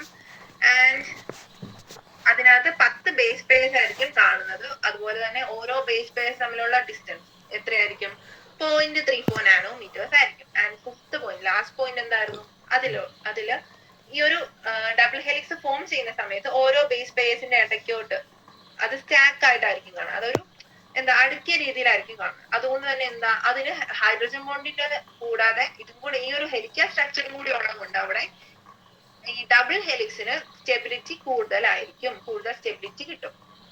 ഇത്രയും ഓക്കെയാണോ? ഓക്കെ. പിന്നെ ഈ 0.34 നാനോമീറ്ററിന്റെ ആ ഒരു കണക്കില്ല, അതിന്റെ കൂടെ തന്നെ ചിലപ്പോ അവർ എത്രയാ പറയാറുള്ളതെന്ന് വെച്ചാൽ 3.4 ആംസ്ട്രോം എന്നും കൂടെ പറയാനുണ്ട്. അപ്പൊ അതും കൂടെ വേണമെങ്കിൽ ഒന്ന് നോട്ട് ചെയ്തിട്ടേ. 3.4 ആംസ്ട്രോം.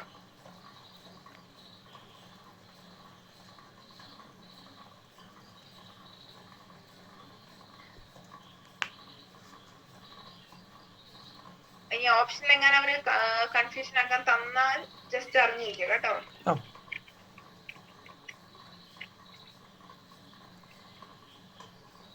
ഓക്കെ, അപ്പൊ ആ ഫീച്ചേഴ്സ് ഇമ്പോർട്ടന്റ് ആണ്.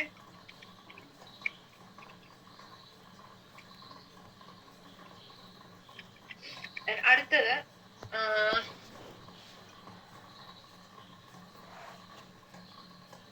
ഓക്കെ, ഈ ഒരു DNA സ്ട്രക്ചർ ഒക്കെ കണ്ടുപിടിച്ചു കഴിഞ്ഞ് അവർ അതിൽ നിന്ന് മനസ്സിലാക്കിയ ഒരു കാര്യമാണ് central dogma of biology. Central dogma എന്ന് വെച്ചാൽ ജസ്റ്റ് ഇത്രയുള്ള ഒരു ബേസിക് തിയറി, അല്ലെങ്കിൽ എന്താ ബേസിക് ഏറ്റവും എന്താ ബേസിക് ആയിട്ടുള്ള ലോ, എപ്പോഴും ശരിയായിട്ട് വരുന്ന ഒരു തിയറി, അതിനാണ് സെൻട്രൽ ഡോഗ്മ അല്ലെങ്കിൽ ഒരു സെൻട്രൽ ഐഡിയ എന്നൊക്കെ നമുക്ക് പറയാം. Central dogma of molecular biology. ഇത് വളരെ ഇമ്പോർട്ടന്റ് ആണ്. ആൻഡ് ഈ ഫിഗർ എന്താ, ഈ ഫിഗർ ഈ ചാപ്റ്ററിലെ almost one of the most important figure ആണ് ഇത്. ഇതെങ്ങനെ ചോദിക്കും, ചിലപ്പോൾ ഈ സെൻട്രൽ ഡോഗ്മയുടെ ഈ ഫിഗർ വന്നിട്ട് ഇത് എന്താന്ന് ചോദിക്കാം, അല്ലെങ്കിൽ ഇതിന്റെ ഫിഗർ വരയ്ക്കാൻ ചോദിക്കാം, അല്ലെങ്കിൽ അവർ ഇതിനകത്ത് ഏതെങ്കിലും ഭാഗങ്ങളൊക്കെ മിസ്സിംഗ് ആക്കി തരും. ചിലപ്പോൾ ഇവിടെ DNA കാണത്തില്ല, അല്ലെങ്കിൽ ചിലപ്പോൾ ഇവിടെ എന്താ ഈ ട്രാൻസ്ക്രിപ്ഷൻ എന്നുള്ള വാക്ക് കാണത്തില്ല. അപ്പൊ നമ്മൾ അത് എന്ത് ചെയ്യണം, ഫിൽ ഇൻ ദ ബ്ലാങ്ക്സ് പോലെ അത് ഫില്ല് ചെയ്ത് കൊടുക്കാനായിട്ടൊക്കെ ചോദിക്കാറുണ്ട്. അപ്പൊ ഇത് നന്നായിട്ട് പഠിക്കണം. സോ DNA ഉണ്ട്, അത് കഴിഞ്ഞിട്ട് എന്താ ഒരു റിപ്ലിക്കേഷന്റെ സൈക്കിൾ കാണിച്ചാണ്. സോ ഇപ്പൊ അത് വെച്ചിട്ടുള്ളൂ, ഒരു DNA മോളിക്യൂൾ ഉണ്ടെങ്കിൽ അതിനെന്ത് സംഭവിക്കും, റിപ്ലിക്കേഷൻ സംഭവിച്ച് മൾട്ടിപ്പിൾ കോപ്പീസ് ഫോം ചെയ്യും. ആൻഡ് ആ DNAക്ക് എന്ത് സംഭവിക്കും, ട്രാൻസ്ക്രിപ്ഷൻ എന്ന് പറയുന്ന ഒരു പ്രോസസ് സംഭവിക്കും. ആൻഡ് അത് കഴിഞ്ഞിട്ട് mRNA അതിൽ നിന്നുണ്ടാവും. ആൻഡ് ആ mRNAക്ക് ട്രാൻസ്ലേഷൻ എന്ന് പറയുന്ന പ്രോസസ് നടക്കും, അതിൽ നിന്ന് പ്രോട്ടീൻ ഉണ്ടാവും. ഇതെന്താന്ന് ഞാൻ പറയാം കേട്ടോ. സോ ഈ ഒരു ബേസിക് ഐഡിയയാണ് central dogma of molecular biology എന്ന് പറയുന്നത്. ആൻഡ് അത് പ്രപ്പോസ് ചെയ്ത ആളാണ് ഫ്രാൻസിസ് ക്രിക്ക്. നമുക്കറിയാം DNA കണ്ടുപിടിച്ച ആരായിരുന്നു DNA കണ്ടുപിടിച്ചത്?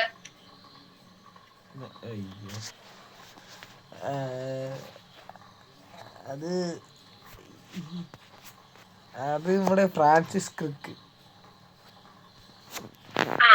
വാട്സണും ക്രിക്കും ആ രണ്ടുപേരായിരുന്നു DNAയുടെ ഡബിൾ ഹെലിക്സ് സ്ട്രക്ചർ കണ്ടുപിടിച്ചത്. അപ്പോ അതില് ക്രിക്ക് നമുക്കറിയാം, സെൻട്രൽ ഡോഗ്മ കണ്ടുപിടിച്ച ആള് ക്രിക്ക്. അത് ജസ്റ്റ് ആ പേരിന്റെ ലെറ്റർ പറഞ്ഞത്. ക്രിക്കും C ആണ്, സെൻട്രൽ ഡോഗ്മയും C ആണ്. So central dogma of molecular biology കണ്ടുപിടിക്കുന്നത് ഫ്രാൻസിസ് ക്രിക്ക് ആണ്. ആൻഡ് അതിൽ നിന്ന് നമുക്ക് എന്ത് മനസ്സിലായി, DNAയിൽ നിന്ന് എങ്ങനെ പ്രോട്ടീൻ ഉണ്ടാവും. നമുക്കറിയാം നമ്മുടെ ശരീരത്തില് സെൽസിന്റെ എല്ലാം വർക്കിംഗ് കൺട്രോൾ ചെയ്യുന്ന ആള് DNA ആണ് അല്ലെ. അത് എങ്ങനെ കൺട്രോൾ ചെയ്യുന്നു, അതിനു വേണ്ടി മനസ്സിലാക്കാൻ ഹെൽപ്പ് ചെയ്ത ഒരു സ്ട്രക്ചർ ആണ് molecular central dogma of molecular biology. So DNAയിൽ നിന്ന് RNA പ്രൊഡ്യൂസ് ചെയ്യുന്നു, അതിൽ നിന്ന് പ്രോട്ടീൻ ഉണ്ടാകുന്നു എന്നൊക്കെ തെളിയിക്കുന്നത് ഈ ഒരു സെൻട്രൽ ഡോഗ്മ വഴിയാണ്. ആൻഡ് അതിൽ ഉണ്ടാകുന്ന പ്രോസസിനെ കുറിച്ച് പറയാം കേട്ടോ. സോ ആദ്യത്തത് ട്രാൻസ്ക്രിപ്ഷൻ. റിപ്ലിക്കേഷൻ നമുക്കറിയാം, നമ്മൾ നേരത്തെ പറഞ്ഞു. റിപ്ലിക്കേഷൻ എന്ന് വെച്ചാൽ മൾട്ടിപ്പിൾ കോപ്പീസിനെ ഫോം ചെയ്യും. കോപ്പീസിനെ ഫോം ചെയ്യുന്ന പ്രോസസ് അല്ലെങ്കിൽ ആംപ്ലിഫൈ ചെയ്യാന്നൊക്കെ പറയും, അതിനാണ് റിപ്ലിക്കേഷൻ.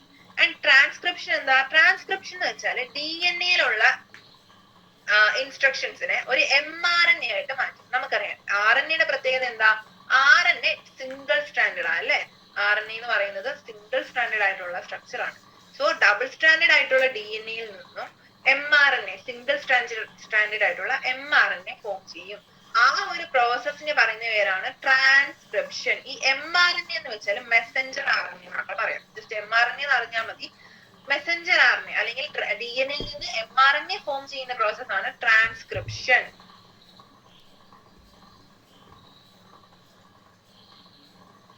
അത് കഴിഞ്ഞ് അതിൽ നിന്ന് എന്താ കോംപ്ലിമെന്ററി സ്ട്രാൻഡ് ഒക്കെ പ്രൊഡ്യൂസ് ചെയ്യും. സോ അത് കഴിഞ്ഞുണ്ടാവുന്നത് എന്താ, ഈ mRNAയിൽ നിന്ന് പ്രോട്ടീൻ ഫോം ചെയ്യും. ആ ഒരു പ്രോസസ്സിനാണ് ട്രാൻസ്ലേഷൻ. സോ ട്രാൻസ്ലേഷൻ എന്താന്ന് ചോദിച്ചാല് mRNAയിൽ നിന്ന് പ്രോട്ടീൻസ് ഫോം ചെയ്യുന്ന പ്രോസസ് ആണ് ട്രാൻസ്ലേഷൻ.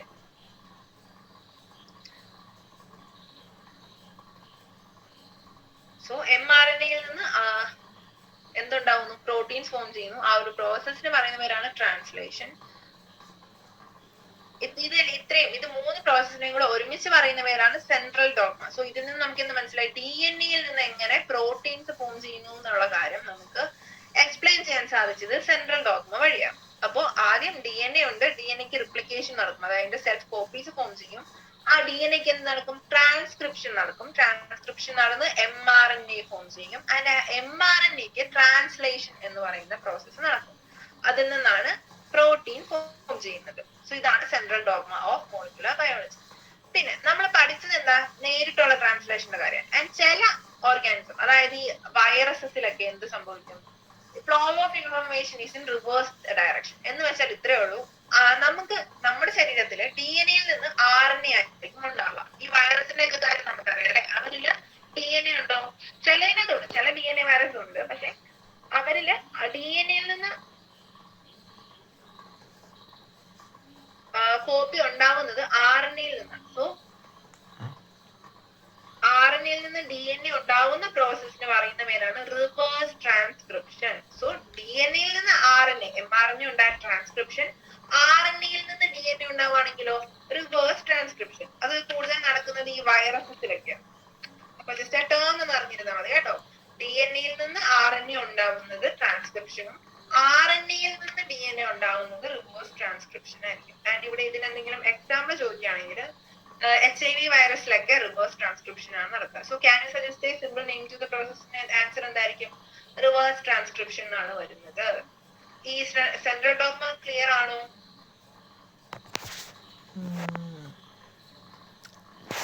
ഈ റിവേഴ്സ് ട്രാൻസ്ക്രിപ്ഷൻ ആണോ ട്രാൻസ്ലേഷൻ ആണോ ജി? സ്ക്രിപ്ഷൻ അല്ലേ? ട്രാൻസ്ക്രിപ്ഷൻ ആട്ടോ, ട്രാൻസ്ക്രിപ്ഷൻ. Okay clear. DNA-യിൽ നിന്ന് RNA ഉണ്ടാവുന്നത് ട്രാൻസ്ക്രിപ്ഷൻ, RNA-യിൽ നിന്ന് DNA ഉണ്ടാവുന്നത് റിവേഴ്സ് ട്രാൻസ്ക്രിപ്ഷൻ. ഓക്കെ അല്ലേ ഇത്രയും? ഇത് ഈ മൊത്തം പ്രോസസ്സിനല്ലേ ജി സെൻട്രൽ ഡോഗ്മ എന്ന് പറയുന്നത്? ഈ മൊത്തം പ്രോസസ്, അതായത് നമുക്ക് ഈ ഒരു ഐഡിയ മനസ്സിലാവുന്നത് ഈ DNA-യിൽ നിന്ന് എങ്ങനെ പ്രോട്ടീൻ ഉണ്ടാവുന്നു, അതെങ്ങനെ ഫങ്ഷൻ ചെയ്യും, നമ്മുടെ ശരീരത്തിൽ എന്താ കാര്യങ്ങളൊക്കെ എങ്ങനെ കൺട്രോൾ ചെയ്യുന്നു. നമ്മൾ ആ സിക്കിൾ സെൽ അനീമിയയുടെ കാര്യം പറഞ്ഞപ്പോ അത് പ്ലസ് വണ്ണിലായിരുന്നു അല്ലല്ലോ, മെന്റലിന്റെ കാര്യം പഠിച്ചപ്പോ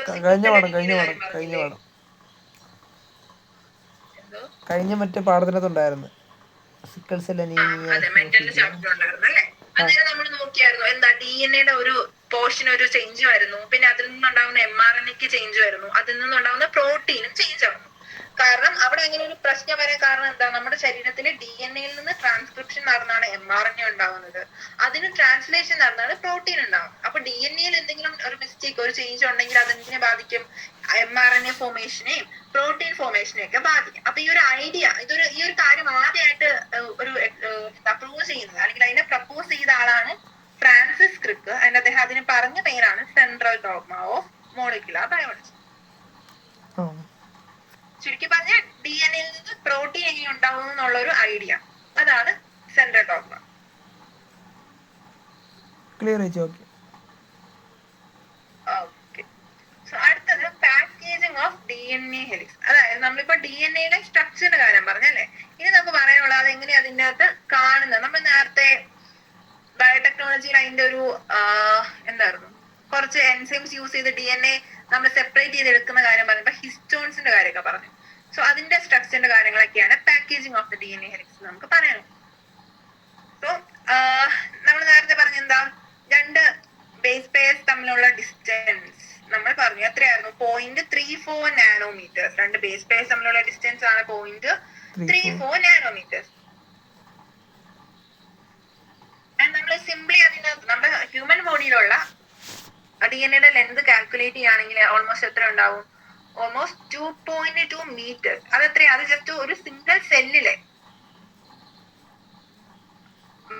base pairs into distance calculate ചെയ്യുന്ന സമയത്താണ് നമുക്ക് 2.2 മീറ്റേഴ്സ് ഒക്കെ വരുന്നത്.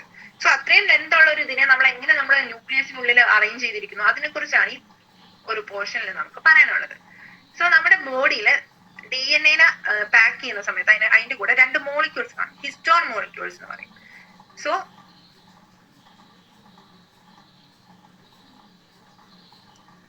യൂക്യാരിയോട്സിലാണ് ഹിസ്റ്റോൺ മോളിക്യൂൾസ് കാണുന്നത്. അപ്പൊ പ്രോക്യാരിയോട്സിൽ എങ്ങനെയായിരിക്കും, അവർക്ക് ഡെഫിനിറ്റ് ന്യൂക്ലിയസ് ഒന്നും ഇല്ല, അതുകൊണ്ട് തന്നെ അവരുടെ DNA കാണുന്നത് ചില പ്രോട്ടീൻസിന്റെ കൂടെ ആൻഡ് ആ പ്രോട്ടീൻ റീജിയന് പറഞ്ഞു തരാൻ ന്യൂക്ലിയോയിഡ്. സോ പ്രോകാരിയോട്സിലെ DNA അറേഞ്ച് ചെയ്തിരിക്കുന്നത് ന്യൂക്ലിയോയിഡ്സ് എന്ന് പറയുന്ന സ്ട്രക്ചറിന്റെ ചില പ്രോട്ടീൻസ് ഉണ്ട്. ഈ ന്യൂക്ലിയോയിഡിലെ പ്രോട്ടീൻസിന്റെ ഉള്ളിലായിരിക്കും അവരുടെ എന്ത് കാണുന്നത്, DNA കാണുന്നത്. അതേസമയം യൂക്യാരിയോട്സിന് വരുന്ന സമയത്ത് കുറച്ചുകൂടെ കോംപ്ലക്സ് ആയിട്ടുള്ള കാര്യങ്ങളല്ലേ, അതുകൊണ്ട് തന്നെ അവരുടെ യൂക്യാരിയോട്സിന്റെ ബോഡിയിൽ ഒരു പ്രോട്ടീൻ സ്ട്രക്ചർ ഉണ്ട്. പ്രോട്ടീന്റെ പേരാണ് ഹിസ്റ്റോൺ. ആ ഹിസ്റ്റോൺസ് ഒരു പോസിറ്റീവ്ലി ചാർജ്ഡ് പ്രോട്ടീൻ ആണ്. ഹിസ്റ്റോൺ ഇമ്പോർട്ടന്റ് ആണ്. ഹിസ്റ്റോൺ എന്ന് പറയുന്നത് ഒരു പോസിറ്റീവ്ലി ചാർജ്ഡ് പ്രോട്ടീൻ ആണ്. അത് ഈ ഹിസ്റ്റോണിന്റെ കൂടെ തന്നെ ചില നോൺ പോസിറ്റീവ് ആയിട്ടുള്ള, അതായത് ഹിസ്റ്റോൺസിന്റെ ഓപ്പോസിറ്റ് ക്യാരക്ടേഴ്സ് ഉള്ള പ്രോട്ടീൻസും കാണും. സോ DNA-യുടെ മോളിക്യൂൾസിനെ പാക്ക് ചെയ്യാനായിട്ട് അല്ലെങ്കിൽ DNA-യുടെ ബേസ് പെയർസിനെ ഒരു ഓർഗനൈസ് ചെയ്ത് വെക്കുന്ന ഒരു ടൈപ്പ് ഓഫ് സിമ്പിൾ പ്രോട്ടീൻ ആണ് ഹിസ്റ്റോൺ. ആൻഡ് ആ ഹിസ്റ്റോൺസിന്റെ ആസിഡിക് നേച്ചർ ആണോ ബേസിക് നേച്ചർ ആണോ? ഹിസ്റ്റോൺസ് എന്ന് പറയുന്നത് ബേസിക് നേച്ചേഴ്സിലുള്ള പ്രോട്ടീൻസ്. കാരണം നമ്മൾ നേരത്തെ പറഞ്ഞു DNA എന്താ, DNA ആസിഡിക് അല്ലെ. സോ DNA ആസിഡിക് ആയതുകൊണ്ട് തന്നെ അതുമായിട്ട് ബോണ്ട് ചെയ്ത് പോകാൻ വേണ്ടിയിട്ടാണ് ഹിസ്റ്റോൺസിന് ബേസിക് ആയിട്ടുള്ള ഒരു ക്യാരക്ടർ ഉള്ളത്. സോ DNA-യും ഹിസ്റ്റോണും കൂടെ ഒരുമിച്ച് ഫോം ചെയ്യുന്ന ആ ഒരു സ്ട്രക്ചറിനെ പറയുന്ന പേരാണ് ന്യൂക്ലിയോസോം. സോ DNA മോളിക്യൂള് ഹിസ്റ്റോൺ പ്രോട്ടീനുമായിട്ട് ഒരുമിച്ച് കാണുമ്പോൾ നമ്മൾ അതിന് പറയുന്ന പേരാണ് ന്യൂക്ലിയോസോംസ്.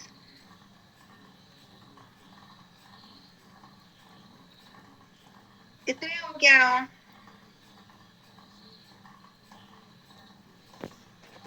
കുഴപ്പമില്ല.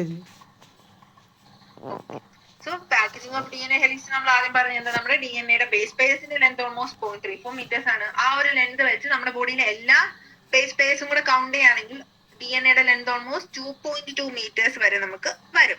സോ അത്രയും ലെങ്തിലുള്ള ഒരു കാര്യത്തിന് നമ്മുടെ സെൽസിന്റെ ന്യൂക്ലിയസിന്റെ ഉള്ളിൽ എങ്ങനെ അറേഞ്ച് ചെയ്തിരിക്കുന്നു അതിനെ കുറിച്ചാണ് നമ്മൾ ഈ ന്യൂക്ലിയോസോംസിന്റെ കാര്യമൊക്കെ പറയുന്നത്.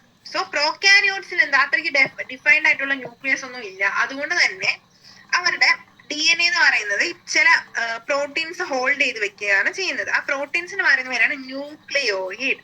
സോ ന്യൂക്ലിയോയിഡ് എന്ന് പറയുന്നത് പ്രോകാരിയോട്സിൽ കാണുന്ന DNA-നെ ഹോൾഡ് ചെയ്ത് അതിനെ അറേഞ്ച് ചെയ്യുന്ന ഒരു ടൈപ്പ് ഓഫ് പ്രോട്ടീൻസ്, അല്ലെങ്കിൽ ആ പ്രോട്ടീൻസ് ഉള്ള ഒരു റീജിയൻ ആണ് ന്യൂക്ലിയോയിഡ്.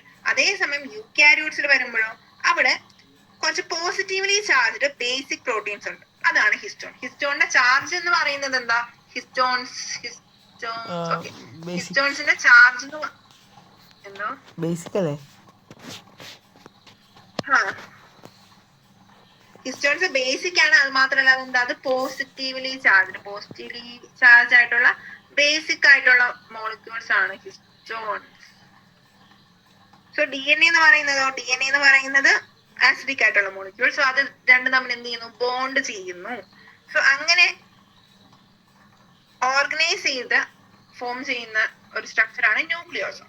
പിന്നെ ഈ ഹിസ്റ്റോൺസ് കാണുന്നത് ഒറ്റയ്ക്കല്ല, അവർ ഒരുമിച്ച് ഒരു ഒക്ടാമർ രീതിയിലാണ് കാണുന്നത്. ഹിസ്റ്റോൺ ഒക്ടാമർ എന്ന് വെച്ചാല് almost 8 molecules of histones, 8 histone molecules ഒരുമിച്ച് കൂടി ഒരു ഒറ്റ യൂണിറ്റ് ആയിട്ട് കാണും. അതിന് പറയുന്ന പേരാണ് ഹിസ്റ്റോൺ ഒക്ടാമർ.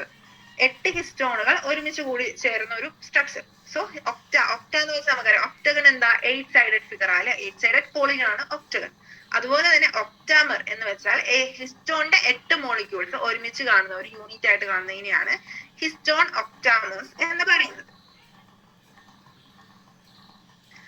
ന്യൂക്ലിയോസോം എന്താണെന്ന് ചോദിച്ചാൽ നമ്മൾ എന്ത് പറയാം? അപ്പോ ന്യൂക്ലിയോസോം എന്ന് പറഞ്ഞു കഴിഞ്ഞാൽ ഹിസ്റ്റോണും DNA-യും ഒക്ടാമറോട് കൂടിച്ചേർന്ന ഒരു complex. Very good. So negative ചാർജുള്ള DNA-യുടെ ചാർജ് ഈ പിങ്ക് കളറിൽ കാണിച്ചിട്ടുള്ളതാണ് DNA. സോ നെഗറ്റീവ്ലി ചാർജ്ഡ് ആയിട്ടുള്ള DNA-യും പോസിറ്റീവ്ലി ചാർജ്ഡ് ആയിട്ടുള്ള ഹിസ്റ്റോൺ ഒക്ടാമറും കൂടി ഒരുമിച്ച് ചേർന്ന ഒരു സ്ട്രക്ചർ, അതിനെയാണ് ന്യൂക്ലിയോസോം എന്ന് പറയുന്നത്.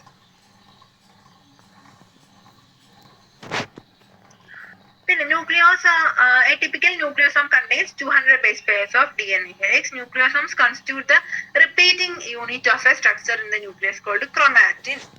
Thread-like chained bodies in the nucleus. So നമ്മൾ പറഞ്ഞു നമുക്ക് ഈ ക്രോമസോമിനകത്ത് എന്താ ക്രൊമാറ്റിൻ ത്രെഡ്സ് ഉണ്ട്, അത് സെപ്പറേറ്റ് ചെയ്ത് പോകുന്ന കാണാൻ പറ്റുന്നൊക്കെ പറഞ്ഞിട്ടുണ്ട് അല്ലെ.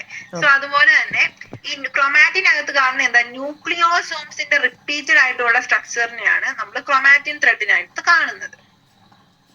അത് നമുക്ക് സ്റ്റെയിൻ ചെയ്ത് കഴിയുമ്പോൾ ന്യൂക്ലിയസിനെ സ്റ്റെയിൻ കൊടുത്ത് നമ്മൾ മൈക്രോസ്കോപ്പിന് അടിയിൽ കൂടി നോക്കുന്ന സമയത്തൊക്കെ ഈ ഒരു ക്രൊമാറ്റിൻ ത്രെഡ്സിനെ ആയിരിക്കും വിസിബിൾ ആയിട്ട് ഉണ്ടാവുക.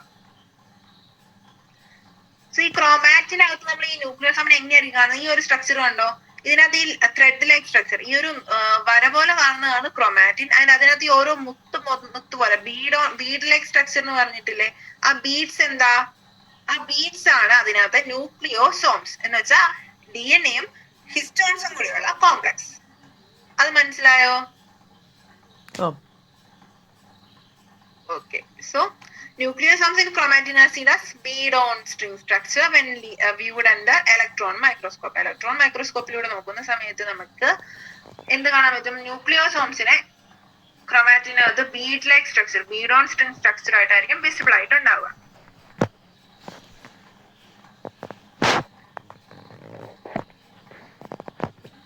പിന്നെ how many such beads do you imagine are present in a mammalian cell? ഒരു ന്യൂക്ലിയോസോമിനകത്ത്, ഒരു നോർമൽ ന്യൂക്ലിയോസോമിനകത്ത് ഓൾമോസ്റ്റ് എത്ര 200 ബേസ് പെയർസ് ഓഫ് DNA ആയിരിക്കും കാണുക. നമ്മൾ ഹ്യൂമൻസിൽ എത്ര ന്യൂക്ലിയോസോംസ് ഉണ്ട്? Almost 30 to 33 million. അതായത് 30 തൊട്ട് 33 മില്യൺ ആണ് നമ്മുടെ ന്യൂക്ലിയോസോംസിന്റെ എണ്ണം. അതുകൊണ്ട് തന്നെ നമ്മുടെ ഹ്യൂമൻ സെൽസിൽ ഓൾമോസ്റ്റ് ഒരു 6.4 ബില്യൺ ബേസ് പെയർസ് ഒക്കെ കാണാൻ പറ്റും കേട്ടോ. അത് അത്ര ഇമ്പോർട്ടന്റ് അല്ല.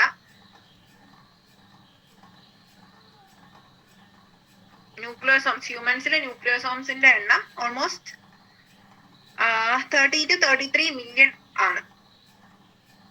ജസ്റ്റ് അറിഞ്ഞിരുന്നാ മതി. പിന്നെ the bead-on string structure in chromatin is packaged to form chromatin fibers that are further coiled and condensed at the metaphase stage of cell division to form chromosome. So ക്രോമസോംസിനകത്ത് നമ്മൾ പറഞ്ഞു chromatin fibre കാണാൻ. Chromatin fibres എന്തുകൊണ്ടാണ് ഉണ്ടാക്കിയിരിക്കുന്നത്? ഈ ഒരു ന്യൂക്ലിയോസോംസ് കൊണ്ടാണ് അത് നിർമ്മിച്ചിരിക്കുന്നത്, ആ ഒരു ബീഡ് ഓൺ സ്ട്രക്ചർ ആയിട്ട്. പിന്നെ ഇതുപോലെ നമ്മൾ ഈ ക്രോമാറ്റിനെ പാക്ക് ചെയ്യുന്ന സമയത്ത് നമുക്ക് എന്ത് വേണം? കുറച്ചധികം പ്രോട്ടീൻസിന് വേണം.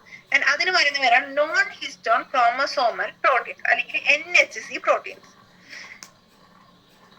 സോ ഈ ഒരു ക്രോമാറ്റിൻ ഫൈബേഴ്സിൽ നിന്ന് എന്തുണ്ടാവുന്നു? ക്രോമസോംസ് ഉണ്ടാവുന്നു. അതിനെ ക്രോമസോമായിട്ട് പാക്ക് ചെയ്യുന്ന സമയത്ത് അതിനകത്തൊരു അഡീഷണൽ സെറ്റ് ഓഫ് പ്രോട്ടീൻസ്, കുറച്ചധികം എക്സ്ട്രാ ആയിട്ടുള്ള പ്രോട്ടീൻസിന് വേണം. ആ ഒരു പ്രോട്ടീൻസിന് പറയുന്ന പേരാണ് നോൺ ഹിസ്റ്റോൺ ക്രോമസോമൽ പ്രോട്ടീൻസ് അല്ലെങ്കിൽ NHC പ്രോട്ടീൻസ്.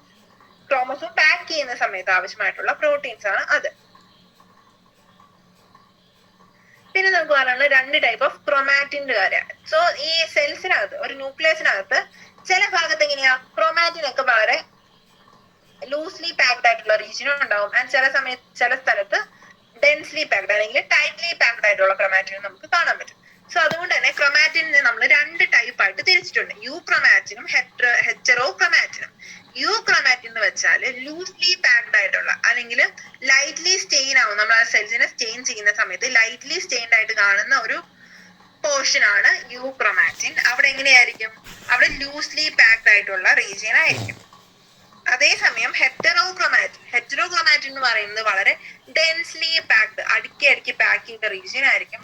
ആൻഡ് ഓൾസോ അവിടെ ക്രോമാറ്റിൻ ഇനാക്റ്റീവ് ആയിട്ടുള്ള റീജിയൻ ആണ്. ആൻഡ് അത് നമ്മൾ സ്റ്റെയിൻ ചെയ്യുന്ന സമയത്ത് എങ്ങനെയാ? അവിടെ ഡാർക്ക് സ്റ്റെയിൻ ആയിരിക്കും വരാൻ. സോ യു ക്രോമാറ്റിൻ എന്ന് പറയുമ്പോൾ ലൂസ്ലി പാക്ഡ് ആണ്, ലൈറ്റ്ലി സ്റ്റെയിൻഡ് ആണ്. ആൻഡ് അവിടെ വേറൊരു കാര്യം കൂടിയാണ്, ട്രാൻസ്ക്രിപ്ഷനലി ആക്റ്റീവ് ആണ്. സോ ക്രോമാറ്റിന് ട്രാൻസ്ക്രിപ്ഷൻ നടക്കുന്ന സ്റ്റേജ് എവിടെയുള്ളതായിരിക്കും? യു ക്രോമാറ്റിനിലെ സ്റ്റേജ് ആയിരിക്കും. അതേസമയം ഹെറ്ററോക്രോമാറ്റിനിലോ, ഹെറ്ററോക്രോമാറ്റിനില് അവിടെ ഡെൻസ്ലി പാക്ഡ് ആയിരിക്കും, ഡാർക്ക്ലി സ്റ്റെയിൻ ചെയ്യും. പക്ഷെ അവിടെ എന്താ? ഇനാക്റ്റീവ് ആയിട്ടുള്ള സ്റ്റേജ് ആണ് ഹെറ്ററോക്രോമാറ്റിന്. So you chromatin loosely packed, transcriptionally active, lightly stained. Heterochromatino densely packed, inactive region with darkly stained. Dark ആയിട്ട് സ്റ്റെയിൻ ആവുന്ന inactive region ആണ് ആ heterochromatin. സോ ഇത്രയും ഓക്കെ ആണോ? ഓക്കെ. ഇത് കഴിഞ്ഞ് നമുക്ക് സ്ട്രക്ചർ ഇതോടെ ഓൾമോസ്റ്റ് കംപ്ലീറ്റ് ആയി. ഇനി നമുക്ക് പറയാനുള്ളത് എന്താ, കുറച്ച് അതിന്റെ തിയറീസും പ്രിൻസിപ്പിൾസും ഒക്കെ ജനറ്റിക് മെറ്റീരിയൽസിന് കണ്ടുപിടിക്കാൻ വേണ്ടി നടത്തിയ കുറച്ച് എക്സ്പെരിമെന്റ്സിന്റെ കാര്യമൊക്കെ കേട്ടോ. അത് നമുക്ക് അടുത്ത ക്ലാസ്സിൽ സ്റ്റാർട്ട് ചെയ്യാം. ഇന്ന് പഠിപ്പിച്ച എത്രയും ഡൗട്ട് എന്തെങ്കിലും ഉണ്ടോ? കുഴപ്പമൊന്നുമില്ല. ഇനിയിപ്പോ എന്തിലുണ്ട് നാളെ ചോദിച്ചോളാം. Okay okay okay. അപ്പം ഇതൊക്കെ ഒന്ന് നോക്കുക കേട്ടോ.